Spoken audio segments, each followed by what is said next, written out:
أعوذ بالله السميع العليم من الشيطان الرجيم من همزه ونفخه ونفثه ولا يحض على طعام المسكين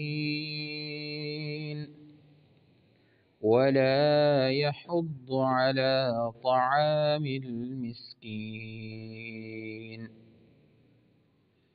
ولا يحض على طعام المسكين اور لا نہیں یحض وہ شوق دلاتا علی طعام کھانا کھلانے پر المسکین مسکین کو. قال رسول اللہ صلی اللہ علیہ وسلم فمن صلى بالناس فليخفف. قال رسول الله صلى الله عليه وسلم فمن صلى بالناس فليخفف.